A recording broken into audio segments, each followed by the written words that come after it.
beautiful day on Your Image, your public relations program on TV. Today, we are disturbed. Disturbed in the sense that our modern institution, which is supposed to give us future leaders, are bedeviled with crime-related issues, namely courtesan, rape, assaults, and the like.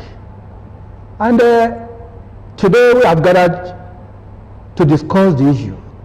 It is a thing of concern, and we really have to provide solutions to all these problems before the society degenerates. I am privileged to have great academic and PR professional in our midst today. And let me quickly introduce Femi Dokumu. Femi Dokumu is an astute public relations practitioner, a man with great corporate experience in public relations, both in academic and other corporate entity. Femi Dokumu, you're welcome.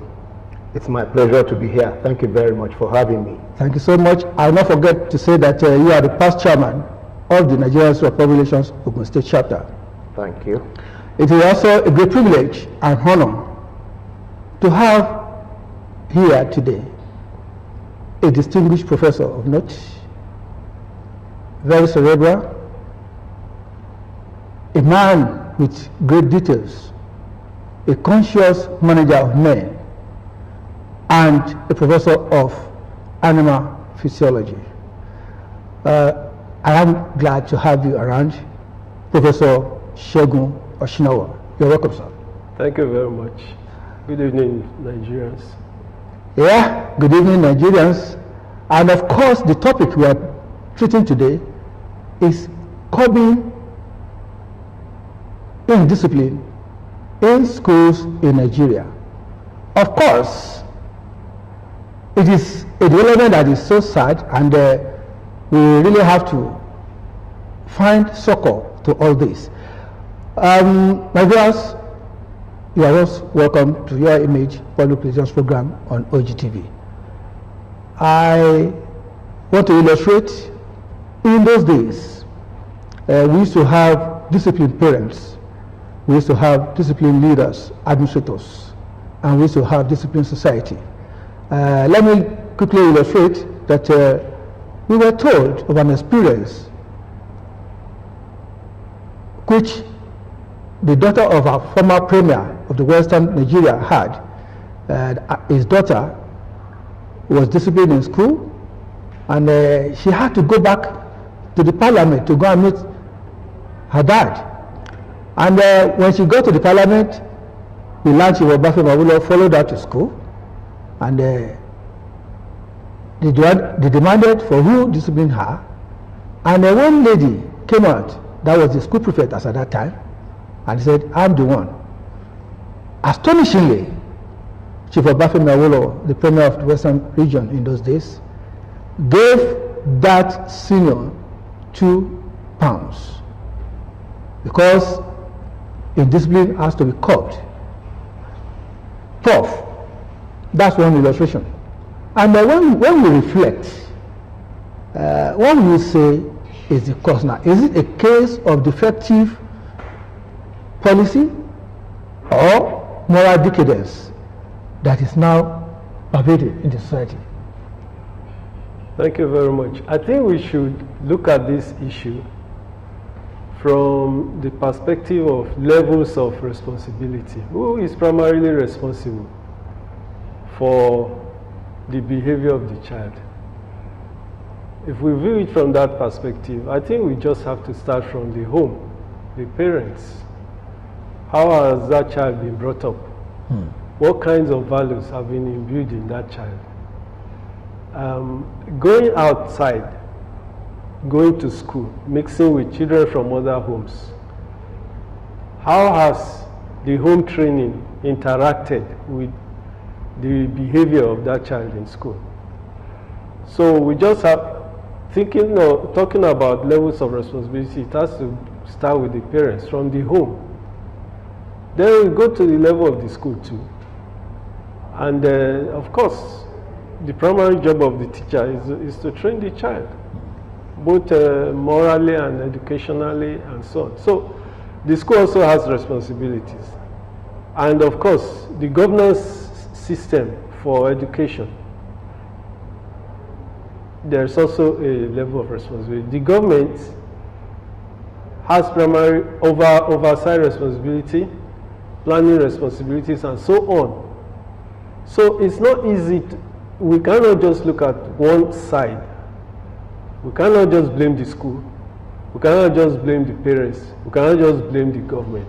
They all have levels of responsibility. And that's the perspective I want us to look at. But can I quickly do a follow-up question? From what we have seen so far, it's like there's a breakdown of the laws that are supposed to be enforced in our schools. The society has also degenerated morally, and when you look at the students themselves, it's like issues of peer influence has affected them. Where have we missed it? I don't think it's right to say we have missed it. It's always an ongoing project. Every generation has its own challenges. We speak so well of the past generation, the Awolowo generation, because of the good foundation, even with the meager resources at their disposal at that time, that they laid for education in the then Western region. And some of the benefits of that good planning that they had in those days is still being felt now. I would want to say that in the old Western region, the successor states are just living on past glory, because all the indices of performance are dropping. And if we ask ourselves, do we have a strategic plan for education in this zone or even in this state? If it exists, then I'm sorry, I don't know about it. A strategic plan for education has to be well publicized. The parents must buy into it, the students must buy into it, the schools must buy into it, society must buy into it, and then it's a collective responsibility. So, as I said earlier, we have to look at it globally. I agree with you, it's a collective responsibility. Femi, what's your take? How do you perceive all these discipline and court-related issues that are happening? Well, I want to agree with Prof. In fact, I agree with him in total that really what is happening is a reflection of the larger society itself. There is a gross level of indiscipline within the society, and if you now take it up from the homes, which he mentioned earlier, and in fact I believe that is where the foundation should be laid. And once the foundation is wrong, certainly there is no amount of what the school system will build on the foundation that is already rough. And there is no policy that the government will also bring in that will change an average child who has already imbibed certain indiscipline from the parents or from the homes. So really, while we are looking at it holistically, we should realize the fact that no child who is well brought up from home will not reflect that when he gets to the society. No amount of peer influence will change such a child. I make myself an example. While I was in secondary school, I had some of my mates who were already taking Indian heads. But I relate with them to the level that I can still manage myself. Of course, I know my parents would not even imagine me smoking cigarette, ordinary cigarette, not to talk of Indian head. So I weathered through that storm with them. I managed with them, and I did not allow the peer influence, to rub negatively on me. So to that extent, I believe that once parents can be able to get their child impact the right level of discipline, moral value in their children, we may be able to have a good foundation which the other strata of discipline that we are expecting can then build on. Femi, Yes. well, I align with you, but if we still look at issues critically, how can we change the scenario? It was not like this in our days. We were very disciplined, and you do not touch what you are not asked to touch. Is it that the society has changed to the extent that morals are no longer part of us? And if you look at it, what should now be the factors that could have contributed to this unbecoming behavior? Well, again, just like the Prof said earlier, it's not as if there were no cases of indiscipline, even in the past too. There were. But maybe they are not as preponderant, or maybe they are not as many as we have it now. Of course, you know, generally nowadays, value orientation, there is a lot of people who do not have that kind of level of value that we have then. We place more on emphasis on how quickly you can make money. You gave an example of the premier of Western region then, who had to go to school and encouraged discipline. Nowadays, you have parents who will go to schools and challenge the teachers who have disciplined their children. You know, on the basis that maybe he feels he has more money, he has enough money with which he can even withdraw his child from the school, or he believes that he himself will not tolerate any teacher disciplining the child. So to that extent, there is a moral decadence. That level has increased. There is moral degeneration. Nowadays, the value orientation has a lot of inefficiencies, and there's a disconnect between somebody who wants to instill discipline and how the society itself would see it. But in terms of what has happened, why are we here? We can also look at the policies that we have in schools. Gone are the days teachers would, you know, corporal punishment and all that are encouraged. You are asked, you are given some punishment, maybe you have some grasses or whatever it is that you have to cut, you have to uproot some trees and the rest. And you know, by the time you would have done one or two, you are a better person.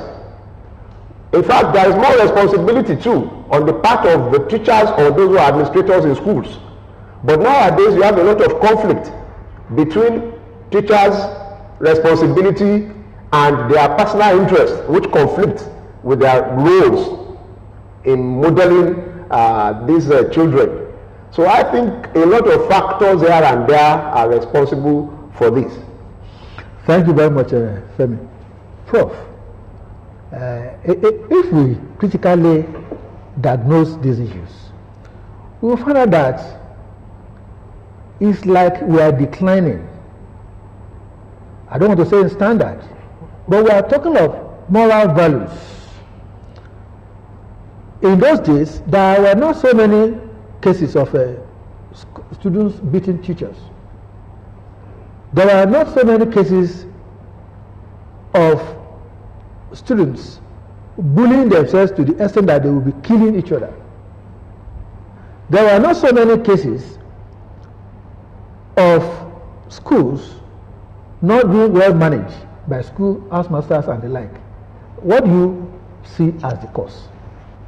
Okay, lack of resources. Okay. Physical resources, human resources, financial resources. Let's start from the physical resources. Most of the schools we have now, they are overcrowded, terribly overcrowded. Okay?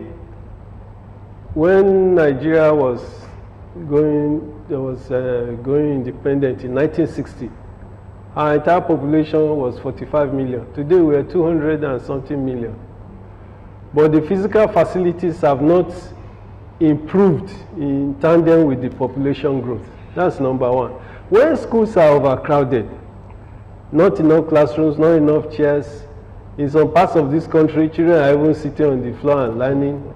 Is that not a failure on the part of government? Yeah, that's why I'm talking about resources.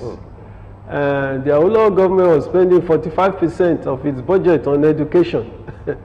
It's a far cry to the meager amount we see today. So the priorities of government have changed. So that's one aspect. If you look at the human resources, are the teachers well motivated to do what they are supposed to do? Are they even enough? Do we have enough ratio of teachers to students? And do we invest in those teachers to improve their performance? Are there programs for them to go for training in various aspects of school administration during the long vacation, for instance? And when we talk about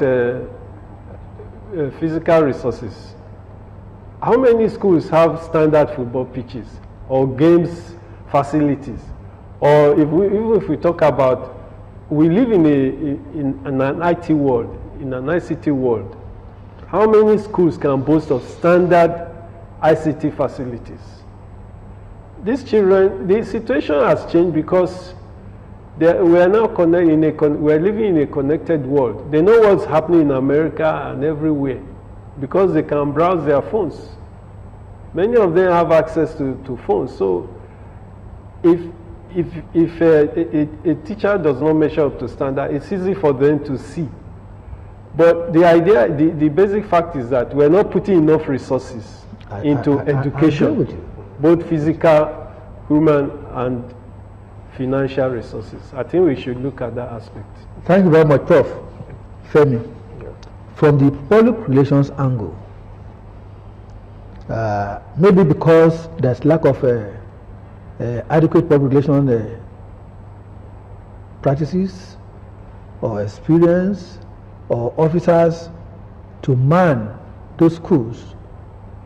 Maybe that's why we are having this lacuna. But if you were to assess the situation from the public relations angle, what would you say could have contributed to this kind of decline, and how do we move ahead? Well, thank you very much, Okudero. Now, you see, if we are looking at it from the public relations perspective, we need to look at public relations, or say public relations first as a profession. But in this case, we are not just looking at bringing in public relations to curb indiscipline simply from the public relations or professional angle. We are advocating that public relations be adopted by people as a way of life. Yeah.